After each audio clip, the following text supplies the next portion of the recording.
I'll just have to check the cloud, I guess. It's a recording to the cloud. Well, it says this meeting is being recorded on my side. Well, it's doing something. Let's just go for it.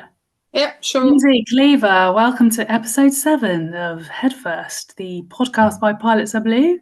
Really lovely to have you here.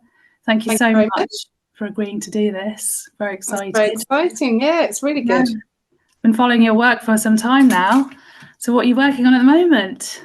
You did a workshop yesterday, right? Yeah. So workshops and waiting for a big job to come in that will all be sort of paint effect stuff, and then maybe a bit of theatre thrown in. But a lot of workshops coming on the way up to Christmas, really, which is nice because that's teaching people techniques to do your work. Yeah. So because I do a lot of jelly plate printing, I kind of introduced that to a lot of people, and then we sort of, it's kind of playing. It's a really lovely technique that you can kind of release your inner 6-year-old, which is great for me. But so they're really fun. It's just the whole intimidating thing of having to then, bring your teacher head and sound like you know what you're talking about, which is always funny. I never really know what I'm talking about. It comes from some higher power, I think. Yeah, absolutely. But right. Yeah, I don't see that many people all the time when I'm working. So any opportunity I can get where I've got people, it's quite nice. It's quite nice to kind of grab onto that. What is jelly plate printing? I've only just heard of that this year, to be honest. I don't. Yeah, so it's a version of mono printing, but it's done on like a squidgy. If I had one near me, I could show you. But it's like a squidgy plate. So normal mono printing you do on glass. Jelly plate printing, you have a plate that's made of gelatin and glycerin. You can actually make them yourself in the microwave. It's not bomb making ingredients, but sounds a bit like that. But it's you just simple. I'm with it. You just melt them in the microwave, but you have to do it really, really slowly. But you can buy them basically, and the bought ones are much hardier. But they're just a form of mono printing. But because it's kind of squishy, it's really receptive to detail. So you can put paint on it and push things in. You can work with acrylics on it, so you don't need like sticky monoprinting ink. It's all, no oil-based stuff. It's all water-based systems. Well, you can use oil on it, but you can do water-based systems. And it's it's got a really lovely chance procedure that I embrace because I quite like, me taking my hands off the reins for little parts of my work so I can then run with what the results are. I quite like chance. So I think, for that, it's really good. For beginners, it's really good because it's just, you can get some really lovely results quite instantly without having to sort of, panic about not being wildly artistic.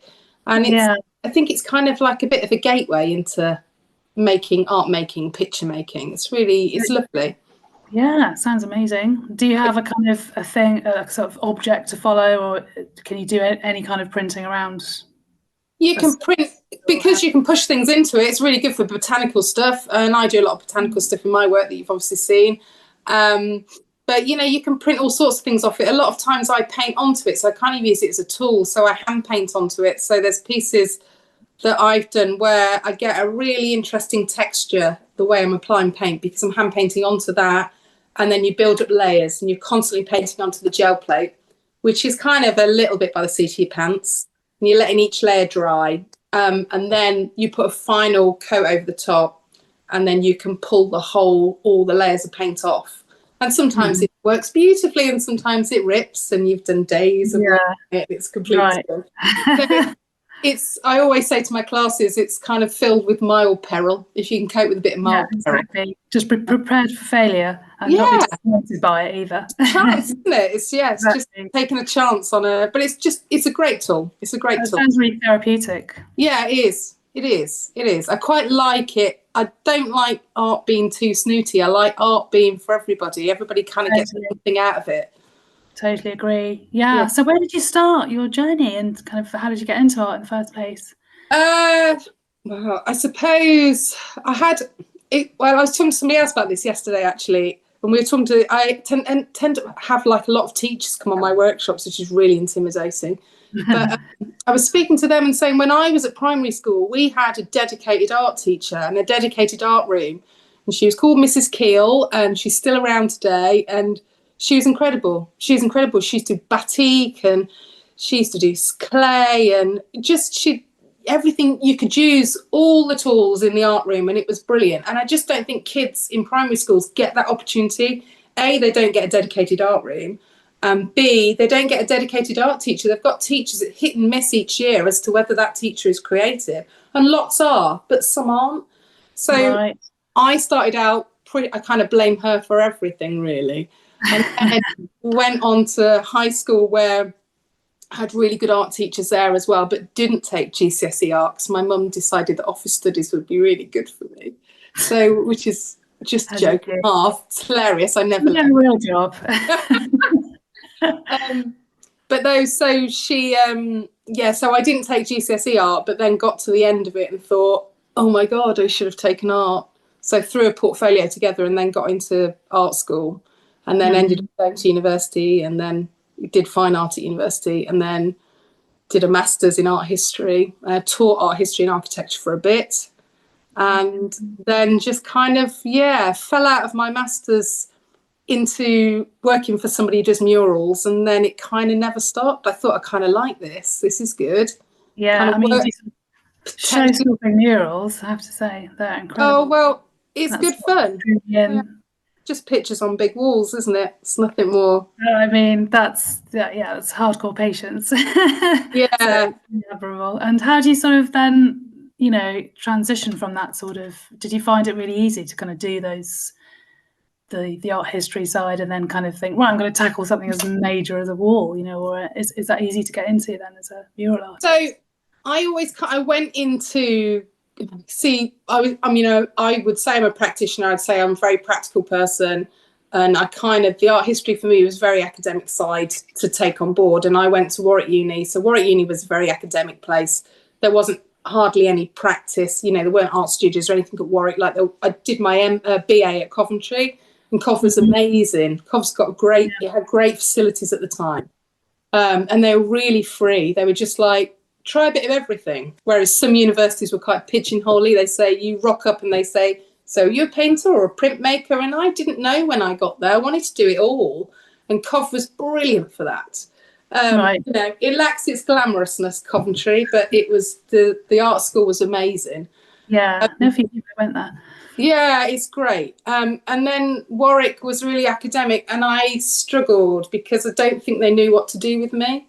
But what I could do is I felt that everything I studied and everything I wrote about, and I did a research degree, it was really fascinating because I could interpret it as as a process or a medium or a technique, or I could interpret what they were doing because I had first-hand experience, whereas lots of people studying art history don't have first-hand experience. They're not practitioners. And I think there's something lost in that. If you're not at the coalface and you're not doing it, how can you write about, I know there's hundreds of art historians that are writing beautiful things about people, but I just think there's that element that you need to be knowing, you need to have the knowledge. So for me, it fed it, both sides fed. So it wasn't really, I have a real research brain. I go off on wormholes thinking I'm going to go down and, suddenly it's something so I'm a bit like a butterfly. I'm all over the place. Sure. I think when we first met, which was, we've been online for about 3 years, haven't we, together? Have we? Oh my God. That's the timeline, yeah. That's a commitment, Robina. I'm so proud of you because I am a nightmare. Well, you've met your match. Yeah, no worries at all, because I kind of just put out what I want. At the end of the day, I think it's all about being authentic, because actually if people don't get you, that's fine, just kind of don't engage. But really appreciate that we've had a bit of a friendship online and face to face. It's been fab, and you've been super supportive because you see some artists sort of feeds online and it's really consistent, and this is the thing I'm always really jealous of. They're really consistent with what they do, and they're churning out work that looks very similar to the other, but it's them. And I'll go through, maybe I'll be looking at Instagram and looking at other artists and I'll think, oh my God, it looks so professional.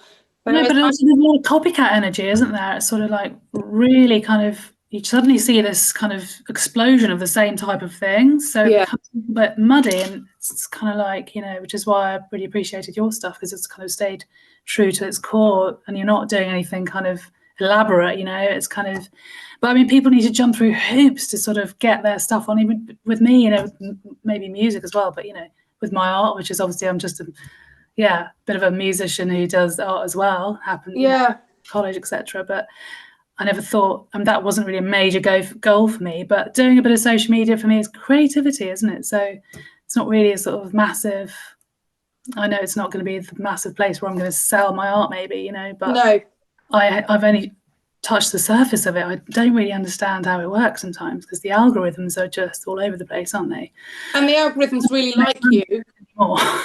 Yeah, and the algorithms really like you if you are consistent, as in if your work looks really similar and you're consistent. And when you read all these things that say, this is how to get more followers, if you post out consistently similar stuff, and I think, oh, God, my brain doesn't work. No, exactly. One day I'm in theatre, the other day I'm doing painting commissions, another day I'm doing murals. I've got a restoration work on the table. And you think, I do all of it. And maybe that's not the best route to take. But and you can't spread yourself very thin, right? Yeah, and I suppose I do sometimes. But, I'm working for clients that trust me and know that if there's a creative job on the table, I can usually do it, because I've spent a lot of years doing a lot of different stuff. And I'm not a no person. I'm always been a yes person. Self-employed people are always yes people, aren't they? Yeah. Where's the money? But at the same time, I want to try it all anyway. I want somebody, somebody will say, have you ever done, a giant, say, sculpting a giant tentacle? Have you ever done that before? I'm like, no, but I would like to have a go. Exactly. I'll have that. Yeah, I'm having all of it. I'm sure you could tackle it as well. And all those photos you've got on Insta with the mask on, and it just looks so intense. I like it's playing. It's big kids playing, isn't it? I don't think I've ever quite grown up. I mean, maybe there's still a chance. Yeah. No, absolutely. You've got to enjoy what you do, because I think, it's so soul destroying otherwise. Yeah. Because if you are a full gone creative, you're just never going to settle for less, are you? So, And what are you sort of hoping to achieve in the next few years? Are you working more on the mural, or again just doing a mixture of stuff? Because I'm trying to get kind of represented. So I've got I was in Tewkesbury, I was in a gallery in Tewkesbury, which was really nice, because I've spent the last few years, whereas I spent most of my career, and it's probably nearly 25 years now, which is really depressing, but exciting at the same time. But I spent the whole of career doing everybody else's bidding. So I've worked for really high profile clients and amazing people that have given me great opportunities to do murals and stuff. But, it's always what they want. And of course it is, and that's the beautiful thing about, I kind of feel that I'm more of an artisan in that way, because I am there working at the coalface, and I like that. But at the same time, I want to see what I've got in me. I mean, I did a fine art degree after all, and we studied on how to be artists and had our own studio space. The real world isn't always like that, but it's nice to be able to pull out some stuff that feel more like me. And I was represented by a gallery not in Tewkesbury, I can't think where it's called, in Tetbury, which is near Highgrove, which was brilliant, because there's really good footfall there, and I sold some bits there, and now I've got some stuff going into Stowe Gallery in the new year, which is in the Cotswolds. And then just trying to get about a bit. Because and how do you do at the fairs? Do you find them quite really good? Steady, do really well. So I do a lot of sort of local fairs, and a few a bit further afield, but I have to work everything around family. So sure, because that's the thing, I always see your work and think it's like an impressive volume of stuff at your art fairs, and it's kind of, she did that, she's got 2 kids. No, it's a daily struggle. Balance, But I have bits where I have fits and starts, so I don't work where I've got this consistent, beautiful graft. I'm really kind of controlled, and I go in the studio for 3 hours a day, and I've got friends that do that, and they achieve really good stuff, and they're great. I have nothing, then everything, few months on, and then it's kind of, I have to build up, it's kind of like almost sort of a work on site and do a lot of other work and working in theatre as well. And suddenly it all kind of starts bubbling to the surface, all this inspiration from around me. And then suddenly I've got to get it all out, and it all comes out. And then I have a bit of a lull, and I kind of work like that. But my nature's a bit like that anyway. It's kind of all or nothing. It's all a bit like yeah, fair play. And do you ever feel burnt out though? All the time. How do you cope with that kind of feeling that, oh my God, I'm about to snap, but actually you're reining it back in? So crucial. I suppose you wait for the little wins. You wait for somebody to come along and say, I absolutely love that. And then you think, oh, I'm doing something right. Or you wait for somebody to come along and buy something, which is brilliant. And you just, it's the little wins, you know, client coming back to you because they love a mural. So that always keeps me going. And I'm not very good at giving up on stuff. I am really like Jack Russell. I will go for it and hang on to it. And I think art is the one thing that I've always, it's never been wildly lucrative. It's, you know, it's a labour of love. Yeah.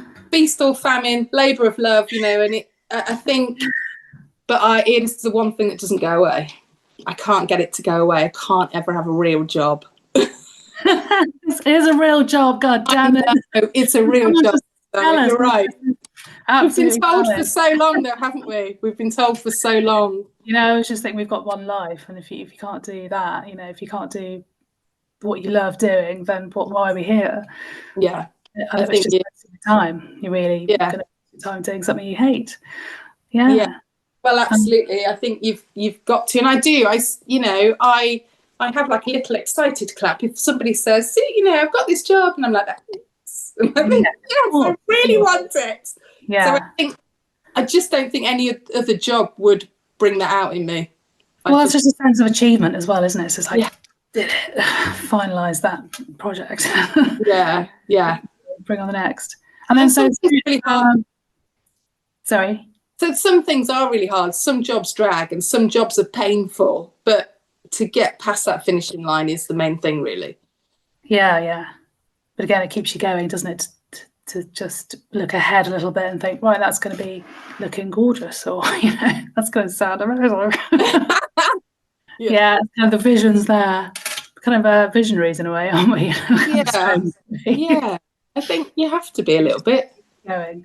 Yeah, and so with the social media, would you say that that's helped you out more in terms of, I mean, when you for instance, do the networking at your fairs and markets and stuff? It doesn't.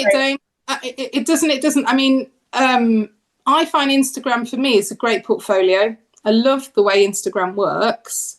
If I'm name dropping Instagram, can I do that? But I don't think I get a lot from it. I mean, I get really nice contacts, like, you know, finding out about you, and I love your work, and finding out about other artists, and, you know, it's really inspirational, and it's actually in the best way, because there's lots of ways where it can be really rubbish, but in the best way, it's kind of like that little community that I always lack a little bit. You know, I know artists around, but us artists are kind of little hermits, and we do disappear into our shop every now and again. Yeah. And also, you know, my friend group, some of them are creative, not all of them are. And I think it's having that little, like what we used to get when we were at art school is we used to have like a monthly crit.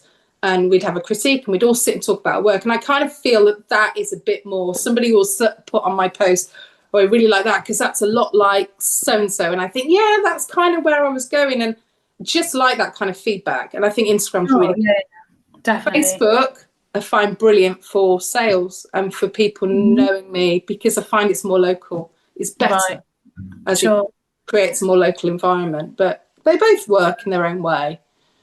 Yeah, no, I do understand. I mean, there's a fundamental difference, I suppose, between Facebook and Insta in terms of that more accessibility, I don't know, to people, that community, as you say, whereas Instagram's a lot more, it's very heavily ad-based, isn't it? So it's kind of, don't even know if your stuff's been looked at, but you just throw it out there and see what happens. And it is, you know, I use it as a Pinterest sort of page, because I'm actually doing a design degree at the moment for my sins. Oh, are you? Yeah, and it's kind of grueling a little bit, because some days I just cannot cope with the load. Oh, just the Open Uni. Yeah, it's just something to take on, upskill. Brilliant. Because I've always had a bit of an art background, but never really pursued it heavily. But then this has kind of given me a bit of discipline, getting things finished on time, that sort of thing, just getting that back into my brain. That's deadline thing. I've always been a bit of a disorganised academic. No, I am. But, there's no greater inspiration than a deadline. I know, right? Like, if you know that deadline's coming, suddenly your creative energy is on fire. Yeah, and it's getting the assignment marked, and it's kind of like, oh my God, I've actually got, a good mark. And that also feeds back into the bit of, But I think a deadline as well helps with decision making, because I think, you're probably very much like me. The fact that, you have lots of ideas and they're all buzzing around and it's kind of hard to get one to stick down. And I think sometimes a deadline, you're like, well, yeah, it's got to happen. Something's got to stick. I work really best last minute. It's weird, but I work under pressure and I don't know why. It just happens. So many artists are like that. I said earlier, you just get everything done because it's there. You suddenly have all the work in. It's kind of like, well, I can do this. Yeah. It's how do you see your career? How have you progressed from your sort of 20s, 30s, and 40s? And I suppose. Well, I suppose it's confidence. I've had zero confidence when I started out, and I got some really decent jobs. I mean, I first started working for quite. She'll love it if I call her bohemian, but she was quite a bohemian boss. It wasn't really a real job in the sense of it was structured and it was kind of heavily disciplined, and she was quite, authoritarian figure. Not at all like that. She was really chilled out. I walked out of university into her workplace. I've never really had what I call a proper job, and I know we can't call it that anymore, but never really had that kind of proper interview. Maybe in teaching a little bit I did, but I've kind of flown by the seat of my pants a bit. And I think she sort of took me in, and she was a muralist, and I kind of entered her quite crazy world and thought, oh, I love all of this. This is great. And she was brilliant. And she ended up having to make me redundant because things got a bit hard. And but she was kind of like a major inspiration. And I think from that, then I ended up going self-employed straight away, not really knowing what I was doing, and got some really good clients going forward, and just got a bit braver. So I think you build, the bravery builds, but the bravery builds slow in me. I'm a slow burner, Sure, and obviously then you had kids, so that slows you down more, doesn't it? Yeah, I know. But in their own way, they add to it. But you kind of think, I need to prove a bit more now. I need to kind of be a bit more confident, really, and just show them that I can go out there and do this sort of stuff, because they should be able to. Do they get involved with your work as well then? The big one, I think I did a lot with the big one, and she sort of, I don't know whether I might have encouraged it out of her, because I'm quite, you know how you are. You like things done your way. You've got to love art, right? You're going to do art. But I have held back from doing the projects and doing the school stuff, and in the sense that I don't want to take over, because they've either got to love it or not. And it's my thing, and I don't want to force it on them. The little one's really creative. The big one loves all makeup and fashion and that kind of creativity. But the little one is, well, she wants to be an artist, but / zookeeper. But, it's early days. She's only 8. Oh, but I think that's great. I can't wait for her to be a zookeeper. I know. House full of animals. Yeah, absolutely. Yeah, I'll take him in. She does want a giraffe. We haven't quite got room for that yet. Brilliant. Oh, that's fab. And then, so, because obviously we had the pandemic as well. So I was just thinking back to what you were saying earlier, and those moments that you just have this major kind of crises where you think, what are we going to do? We've got to be innovative, or just really think out the box now, especially because I don't know about you, but I definitely had that moment of, wow, maybe I just shouldn't be doing this, or what do I add? What have I got? I kind of think every artist, every creative had that feeling, but then we were all kind of longing to go back to seeing something creative you know, going to movies, going to, you know, having that culture. I did feel completely useless. I thought, oh, I'm just useless. I ended up doing NHS portraits in the end because it kind of made me feel a bit better. And they were lovely, and it was really nice to do them. But you just thought, oh, I just don't know what I'm adding here. But, you know, at the same time, thankfully, my husband's got a stable job and his job carried on. And, you know, and I then just thought, you know what, I'm just going to take my foot off the gas. I'll do a bit of painting. But I just spent loads of time with kids. And we were lucky because we're in the countryside and we've got a garden and we were able to. So, yeah, but it was a crisis of confidence. But ironically, I suppose people got very creative, didn't they? Because obviously they did. They did all the TikTok kind of things, or I know, and the Grace and Perry stuff. You know, yeah. I was watching that every week and thinking, everybody suddenly thought, well, actually, I could go and be creative now. Yeah, and suddenly become an Instagram influencer or whatever. And it's just like, wow. I know. But then I'm a firm believer of that's just your destiny. You're supposed to be doing, you know, following that path. I suppose a lot of people just, they just had that knack of doing those things, you know. Whereas for the artist, it's kind of the grind of, you know, getting your work out there and be seen. But there's a difference, isn't it? There's a difference between wanting to be creative and wanting to kind of tap into that and having to be creative. And I think for maybe you and I, there ain't nothing else. This is kind of the gig. Do you know what I mean? It's I've got enough. Like people say, oh, you're so talented. And I think, well, it's a good job. I've got nothing else. I've got nothing else to bring. This is it, you know.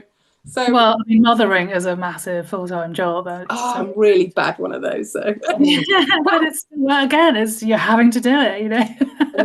Yeah, it is not a choice. So no, it's not. But thankfully they're very patient with me. Oh, that's really cool. So I did have a series of questions for you, actually. I've got your list that you sent me that was really good. Where did we get to? I don't know. No idea. Covered a few things, actually, just naturally. Yeah. Can you discuss a project that pushed you out of your comfort zone? I knew you were going to ask me. I did write something down. Was there, I mean, have you ever had really nasty things that you just thought, I'm not doing that, but I have to do it because you got paid?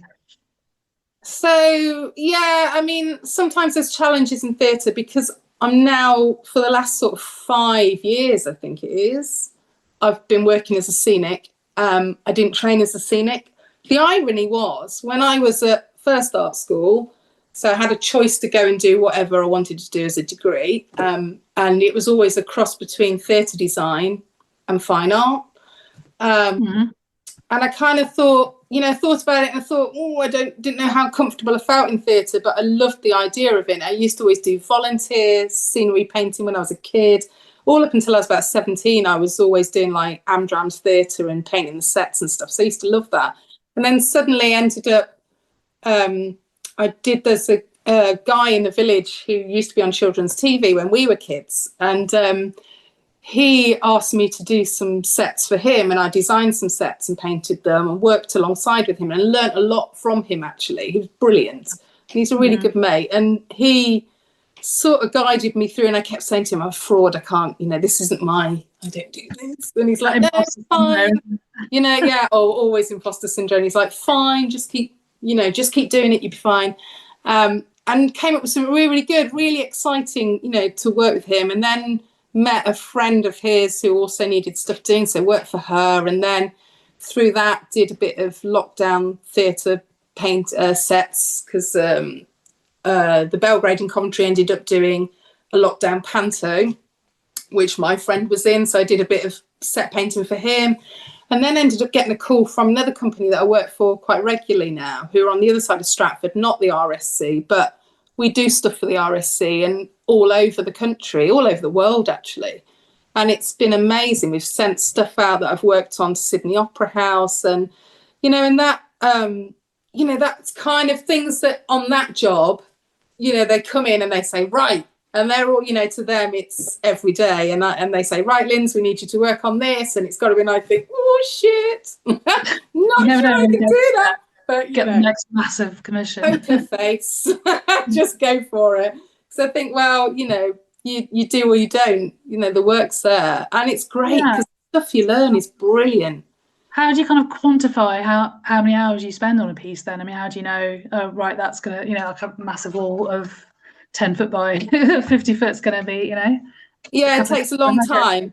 It takes a lot of experience to quantify how long it's going to take. And there's been jobs, and you always under egg it rather than over egg it. So there's never jobs where you think, well, I've got 3 days left. I'll go, you know, go spend some lovely time doing something. No, it's like I've got 3 minutes left and I've got half the wall to do. So it's just, for me, it's just been experience to do. You know, I can now look at a wall and think 18 days. Just ridiculous. I can't even imagine that was terrifying.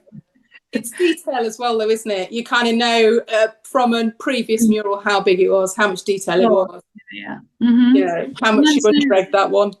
How do you sort of then, I mean, transfer, you know, a sort of sketch pad of something? Is that how you're looking at, how do you even, this is what blows my mind, is how you're kind of getting a sketch pad size onto a big wall, you know? So how do you then decide that piece of your page is going to be actually 10 times, you know, maximized?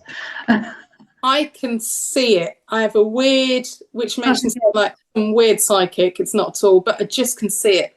I can walk in the room and I can see it. And half the time I don't do massive loads of sketches. Not a great sketchbook person, which is awful because I was always trained to be a sketchbook person. But I put things on paper and I'll do drawings and I'll do designs. But I won't go mad on doing acres and acres of lots of hand-painted, laboured things because there's no point, because I know I'm going to be able to do it. But I think, you know, there's obviously, it's really important to be prepared, and I am prepared. But a lot of the times, I would say about 95% of the time, I'm hoping I'm hitting it with the client, because obviously it's not about what I want, it's about what the client all the time. If the client isn't happy, I haven't done my job right. So especially with murals. And I think, a lot of the time I can tap into where they are. Sometimes it's harder with some people. The people that are the worst, that are not really sure exactly what they want. The people that are best are just like on it. They're like, well, I've seen this and I want that, and I can almost read them. And that's really, it's a skill I've learned over the years. But it does me well. It does me well. But it's just experience. Yeah. So sometimes they do give you the image to work by. And yeah, absolutely. Well, yeah, I mean, half the time the image is mostly for the client to say, right, I know what I'm getting, which is great. But I can, usually I think, right, I'm better big, little. Suddenly, if something gets really small, which I'm quite proud of my paintings because they are quite small. And, you know, I spent a lifetime working massive. You know, if I can get a big brush out and get on a wall, I'm absolutely fine. You tell me to do a little illustration, they suddenly start to sweat, which I know sounds ridiculous, but it's just the way I've been trained. You know, I've been trained to go up a ladder and get on a wall, and it's physical. And, you know, and that kind of, for me, I like that. Yeah, it works. So is that your preferred kind of medium? So, I think so, but I get bored easily. So, you know. There is no favourite for me. No, I'm always on a mural thinking, oh, wow, this is dragging a bit. I'd love to do a bit of artwork or a bit of furniture, and then I'll get on that and I'll think, this is dragging a bit. I'd love to do a mural, and I think that's the thing. I'm just constantly looking for the next thing. Yeah, but, you know, that's the beauty of the job, that it's so different. It works for my odd brain. I'd say you're a highly optimistic person as well. Oh, yeah, I suppose. Keep yourself G'd up, you know. Yeah, I suppose so. I am in art. I'm mostly a rainy cloud in the rest of my life, but I think, because I want it. I look at a job, get excited about it. It makes me excited. Yeah, for sure. Hey, you know, I know it's been 2 years since your father passed, and we both lost a parent in that same year, because I think we both sort of, felt a bit of kindred. Yeah, I think we did. And for the same reasons as well, which has been it's a tough old disease, isn't it? I know, it's awful. Yeah. And that's the thing. I just always feel now it's sort of the time to keep sort of living that legacy that they would have wanted us to, Yeah. And so part of the stuff that I do with the birds is all to do with Dad, because he was a huge birdie, and in our house as kids, it was just, normal to have 1,000 bird books in the shelves, and to look through while you're on the phone to your mates, you're sitting looking through bird books because the shelves are just there. And I think for me, I used to paint him birds as well. So to paint birds is just a bit like coming home, really. So it kind of feels a bit cathartic. Was he an artist as well? I can't remember if you said. Was he what, sorry? Was he an artist? No, he was a hairdresser. So kind of, because he was a bloody good hairdresser. Yeah, he was really good. He was really, really, real perfectionist. And he could actually draw. He was pretty good at drawing. But yeah, hairdressing, the people that went to him, they knew they'd had a colling cut, because he was just brilliant, absolutely brilliant as a hairdresser. So cool. Yeah, and he did. Sorry. Did he grow up in Warwickshire, all of you? Did he what, sorry? Did you all grow up in Warwickshire? Yes. So Edge Coventry, so Rugby Way. Yeah. Right. Yeah. I've only been to Leamington. Leamington, yeah. Yeah. Yeah, Leamington's lovely. Just sailed through there one day. But yeah, it's beautiful. I want to see the rest of Warwickshire one day, for sure. Yeah, well. You ever come down south? Oh, lovely. Well, yeah, my husband's from Maidenhead neck of the woods, so not far from where you guys are, I don't think. So yeah, we lived there. We did some renovation on this house, so we lived there for a year in Maidenhead. So when my oldest was about 1.5, so yeah, I spent a long time down there. But But do you know much? Do you see much of a difference between the north and south kind of creative scene? I suppose I really didn't. I had a 1.5-year-old, so I didn't really see much of a creative scene. I saw a lot of soft play venues, but I could talk you through all the soft play venues. Yeah, I suppose so. I mean, I do a lot of work for an interior designer in Henley-on-Thames, who she seems to kind of get me, and we've worked together for a long time, and she's really creative. She knows what I can do. And so I've done things in London, in Kensington, in can't think of the Belgravia for her, for big clients. So there's more money that way, obviously floating around. And yeah, I mean, there's more scope for kind of interesting jobs, art scene wise. I mean, a lot of my friends that I went to Coventry with are further down south. So yeah, we're doing all right here. We have a little gallery, Compton Verney. It's an old estate here, and it's actually, for a little provincial gallery, it's really progressive. So it's quite nice to have that on your doorstep, to think I can go somewhere that is no effort. It's not like having to travel to London or Birmingham or anything for the big art venues or anything. I can go somewhere and I can be completely inspired, because their leaning is heavy towards outsider art and folk art, which I really, really love. I'm a massive fan of Joseph Cornell when I was at university. And that's also your influence as well. Yeah, and I think Joseph Cornell kind of was quite sheltered and quite, I mean, he became quite a big name later on in his life, but he had this sort of quite sheltered life and just kind of created and tinkered. He was kind of like a bricoleur, he's just bringing elements together. And I think that I loved that element of him. I love the fact that he could just live his little life and make what he made because of the pure joy of it. Not, there's no machoism, there's no, no kind of one-upmanship on anybody else. It was just literally his little world. And I kind of still, in my paintings, I like to lean into him a little bit, because I kind of feel that by representing hedgerows and representing little birds, and my birds aren't peacocks or flamingos or anything, they are common garden birds that I grew up with. Yeah. And it's really important that they have to be really mundane, but to try and find beautiful in really mundane things, or beautiful in things that we just step outside and take for granted. I think for me, he kind of offered that little outsider art thing. But yeah, it's I know I've gone off on a tangent now, really. No, I was thinking, well, I just remember you just sparked some a little memory of one of your paintings I absolutely adore. It's the ski scene.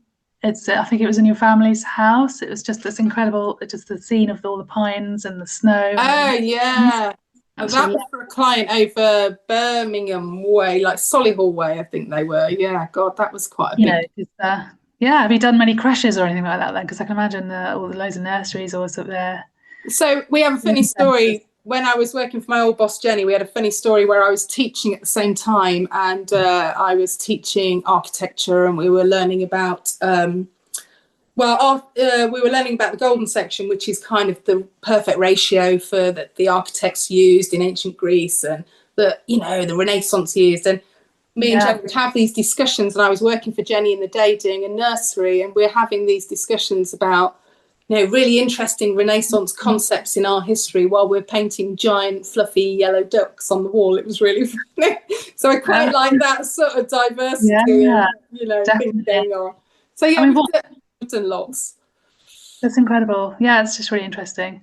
And what would you sort of recommend to someone who has a sort of arty background, but they're not sure of how to sort of flourish in their work, but they do have some skills or, a bit of talent in that area? But for instance, if you don't have a sort of mathematical mind, in terms of kind of, especially with design, for instance, and sometimes I'll go head first into something, excuse the pun, like I did interior design a long time ago, and I really struggled because I just couldn't get my head around the measurement side of things, and I kind of just froze, and I just got the hell out of there. Do you know what I mean? So for anyone kind of knowing, it's like, if you had a sort of penchant for soft furnishings, or you want to paint ducks on a wall, but you don't want to put yourself off, I don't know, what would you say, kind of to encourage?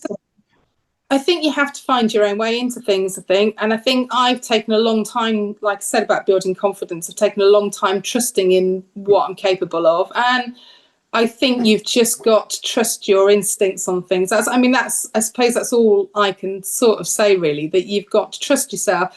You've not got to pit yourself up against anybody else. I've spent years doing that. I've spent years saying, they're really good, I don't belong here. And I think actually everybody belongs there. And sometimes it's whoever shouts the loudest. And I don't think it really matters how you go about doing something, as long as the result is what you want or what your client wants. Believe in what you do, isn't it, as well? Yeah, I think it is a bit of self-belief as well, and not arrogance. I'm not remotely arrogant. I never put my head above a parapet, which is probably part of my problems, but it's that kind of just quietly, just knowing that you can do it, and sort of backing yourself. It's all backing yourself, I think. And I suppose it's an age thing as well then, isn't it? Yeah.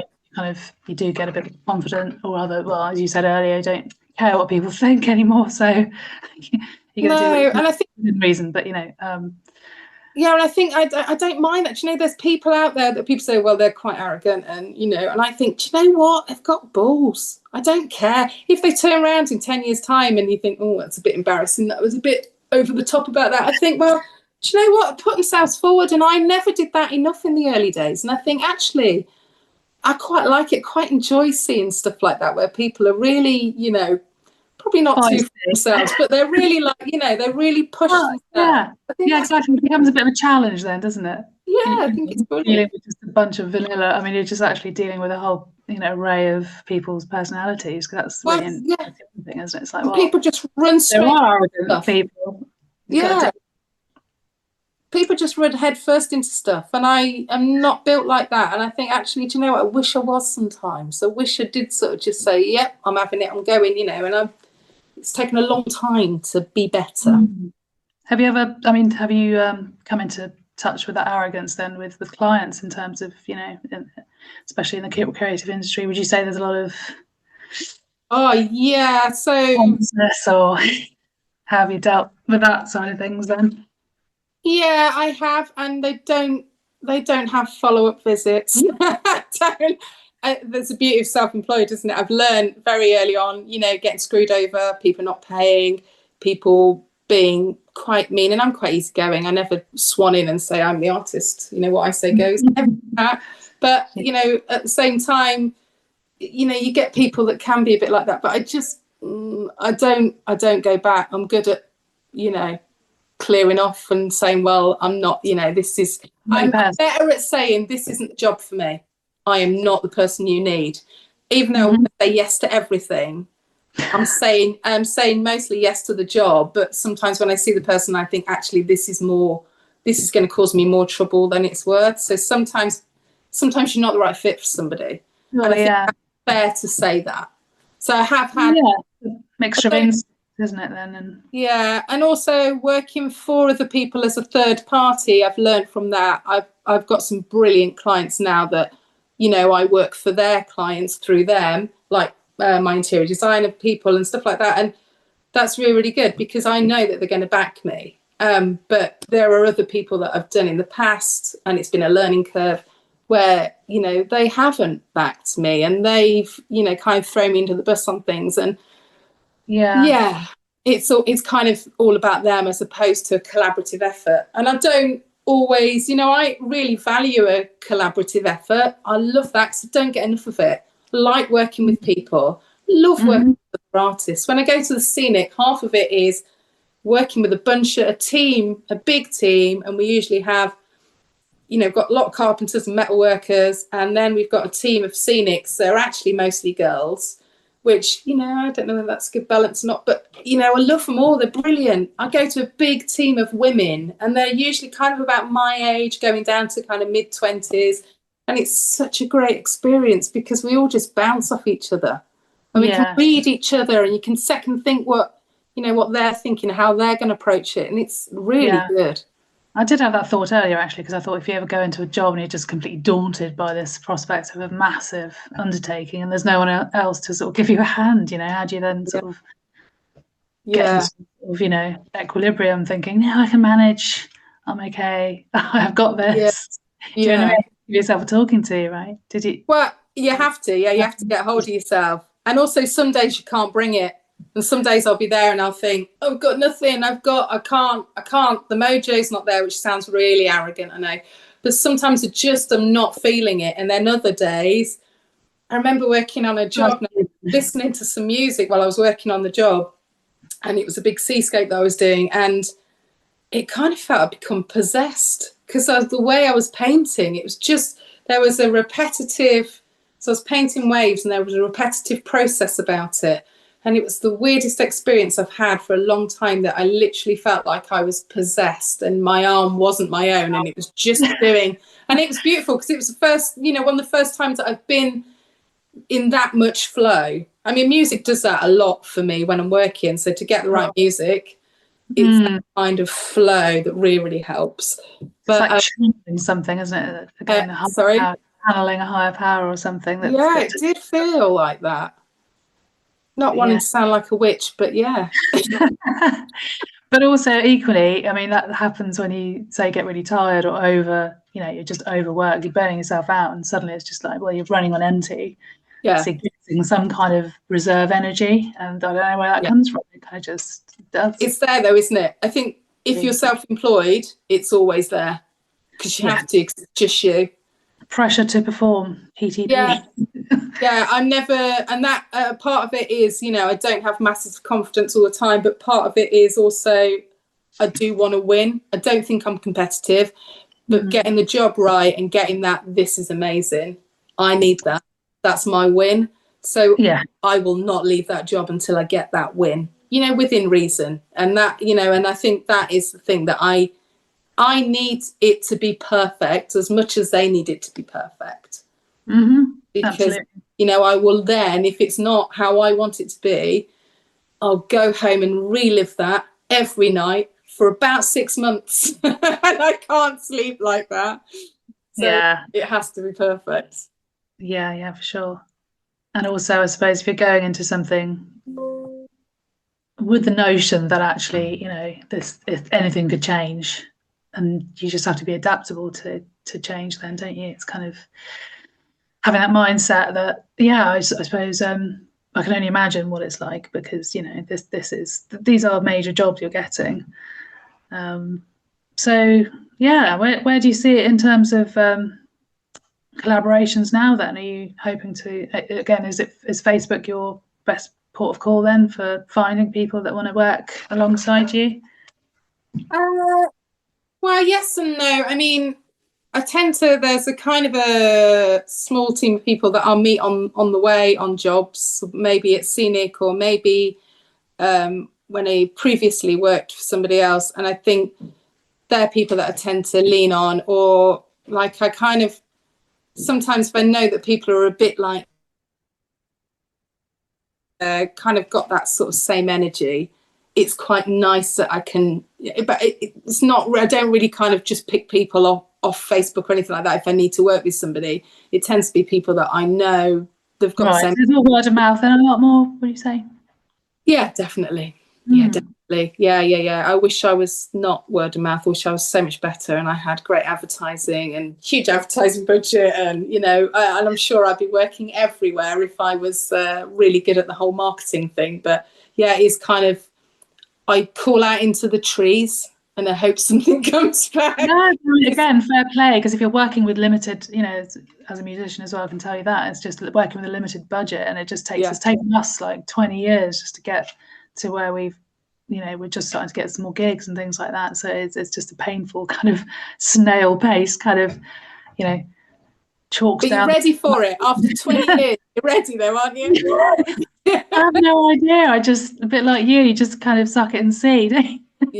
Yeah. I don't really know what I'm doing. I'm literally just feeling my way and, just kind of like seeing what happens, because I don't quite know where it's going to lead to yet. We just say yes to some things and then hopefully that sticks for a while. Yeah. I think, again, with the marketing machine, as you know, that's what we, I think we're up against is this. What do we have to pander to that type of, constant? There's that thing for wanting to be slightly counterculture, isn't there? That's thing for wanting to be slightly under the radar, which I kind of do like. I like this thing. There's a hierarchy where people think that there's non-artists and famous artists, and there's nothing in the middle. Yeah. So much in the middle. And actually the middle's more interesting than the top or the bottom. Yeah, it's like, we're the misfits of society. It's fine. You can kind of get onto this, bandwagon. We're not rushing for anybody. And but there's, you kind of finish something. You know what I mean? It's just like, well, if you don't accept the patience of well, it's like you look back in the genres of history and you look at artists and you look at, so maybe, in your line of work, it's kind of the folk singers that were, just singing the songs and not necessarily needing the accolades but they're the people that are the most interesting people. And, for me, it's the artisans. It's the people that were painting pub signs in the 40s and people that were making maps. And there's so many facets to art. It isn't just about being Damien Hirst. I mean, I'm now going back, I'm showing my age, but do you know what I mean? It isn't just being there, and it's not always that interesting being there as well, because you are driven into a marketing machine, aren't you? You're making money for somebody else at that point. And I think, but it's actually the interesting part of the journey, and I think the middle bit, there's so many more interesting people that are doing so much stuff that are forgotten, that are ignored.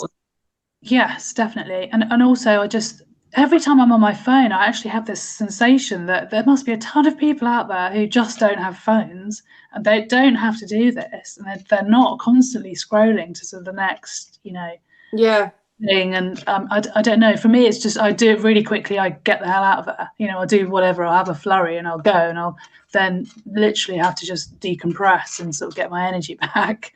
Yeah. Especially when you've got a ton of followers or whatever. It's just kind of that's how it is now. It's a really interesting video on AI and what it's doing to kids, so obviously I am worried about my grandson when he gets older.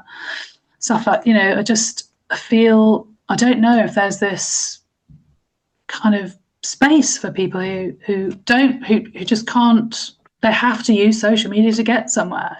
That's how it feels now. So with all the kids who are probably thinking, oh no, if I'm not, on my phone 10 hours a day, how the hell am I going to get famous? And it's just like, no. This is worry, isn't it? Sort of this culture we've built up around image and, just this constant.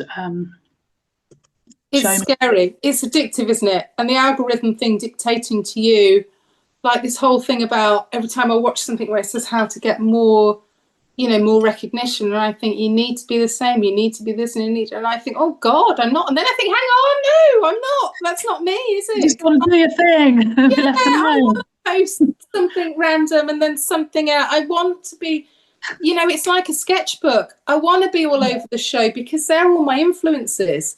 I'm a sketchbook. My Instagram page is a sketchbook for me. So, the idea that it all has to be a very professional shot of a painting every single time, don't work like that. And actually, I'm probably got more interesting tales to tell because I don't just sit in the studio all day just painting the same painting. Exactly. I'm in admiration of the people that do and make money off it and do really, really well. But I can't work like that. I need the ebb and flow of having different stuff going on. I need to be, that's where the inspiration comes from. Sure. I need to be playing. I'm a 6-year-old. I know. The mentality of a 6-year-old. Things organically. We want to get messy and dirty. Yes, I do, because it all feeds into the same pot, doesn't it? Yeah. And I suppose that, again, there's that fear, isn't there? This fear of you've done something incorrectly because it's not quite up to scratch to somebody else's benchmark. It's just like, what's that all about? It's sort of, there's so much pressure, isn't there? Just to have this perfection. It's ridiculous. Yeah. Well, you're never going to learn out of something that's always polished, are you? How are you going to, where's the trajectory? Where are you going? How are you going to progress? Oh, well, we need more artists like you. And I'd love to, that's the thing. It's God. Meet more people like you who are just doing what they bloody hell want to do. Yeah. Anyway, if people want to find you, where are they going to look on social media? So you've got a Facebook page, which I've never seen, I'm so sorry, but I will check that out. Well, I'm just Lynsey Cleaver Artist on everything, Facebook and Instagram, or lynseycleaverartist.co.uk on the internet with my little website, which is actually getting quite a few hits now. That's quite good fun. That's growing. I remember the old website. Yes, exactly. A website is actually, it's still a bit of a calling card, isn't it? I do like the old-fashioned websites where someone could find you, they'd have a business card, you've just got a website, go there, everything's there. Whereas it is very much social media heavy, isn't it? But everything intertwined. But, it's good you've got a website. I do like your website, actually. It's nice and simply laid out, and that's what I like. I'm still learning how to build it every day. So it's... it's just nice. It's nice to keep adding bits to it, isn't it? Because it's not... just I've noticed a lot of other artists seem to have very basic pages, so I don't really know. It's just I'm kind of, like I said earlier, you just kind of throw something at something and see how it goes. I think the attention span of people these days, it's like they're probably there for 2 seconds, who's looking. And that is not a problem. We're pandering to something that isn't achievable actually in the real world, aren't we? And that's quite frightening. I just hope that kids get taught, that this is not the be all and end all. Please just kind of get into your natural side, go and hike in a mountain and forests and pick up some acorns, and I love doing all that stuff. I get to a point now where I say to my oldest daughter, because I'm not the perfect mother, they are online a lot, and they like to game and stuff, and I'll say to them, can't you just go out and just knock on people's doors and run away like we used to do? Just do something really unruly rather than just sit and play games. Which I'm not promoting, obviously, but just, it's kind of like... No, go and play on that hay bale instead of... Go and do something dangerous. It's just all too safe, but I think that's our generation of parenting a little bit as well, really. I suppose, sad though it is, I suppose it's about the fact that we want kids indoors and safe a lot of the time now as well, right? So we definitely do the screen limiting thing now, but it's hard to not be attached to it ourselves, because obviously we need it for work, etc., isn't it? So, it's a real hard mix, isn't it? That whole getting sucked into the scrolling thing, which I'm quite addictive in that way, because I want to see it all. And also my research background makes me think, I'll go down that wormhole, look at that. And I'm trying to stay off it a little bit because I find that really dangerous. Yeah. Well, I think if you're kind of quite self-controlled, I try and just, literally just put the phone away. I don't have Instagram on my first page, so I'm not even looking at it, really. If I think about it, I'll go on there and do my bit and then come out again. I've been good, and I've deleted it off my phone, and I've only got it on my iPad now. So I have to actively go and get my iPad, which seems like more effort than a phone. And a phone you can access everywhere, can't you? So you can be on it everywhere. But iPads, my iPad's quite big, so it's more effort to get it out. So that's kind of slowed me down a little bit. And I've kind of got to the point I'm not posting every day, and I just don't care. Well, I do find stories a lot more. I mean, I'm trying to obviously do the odd post here and there, but because of the algorithm and stuff, I've just kind of given up in a way and kind of use it as a Pinterest type board for me now. Yeah, well, that's it. Yeah, it's the same, isn't it? It's like a sketchbook. It's like a virtual sketchbook for people to look at and see what you're doing, and also for you to look back on as well. I think I quite like the way it's laid out. But I'm not going to be told by anybody now. I've just decided I'm going by, I've got slightly anarchist tendencies. So I'm like, well, if they tell me I have to be like this, I will probably do the opposite. It sounds like the way forward. It sounds like you're doing brilliantly. So, Lynsey Cleaver, thank you so much for participating in our podcast today. I've unfortunately come to the end of this session. It says 31, so we're over a minute. Hopefully it'll keep recording, but we'll see. It's been a joy. Yeah. Been lovely, and have a great evening and the rest. So, it's a brand new week ahead. I sometimes don't know what day it is, but no, yeah, it's Monday. Yeah, hooray! All right, I see you, lovely. Thank you so much. See. Take care. Bye. Lots of love.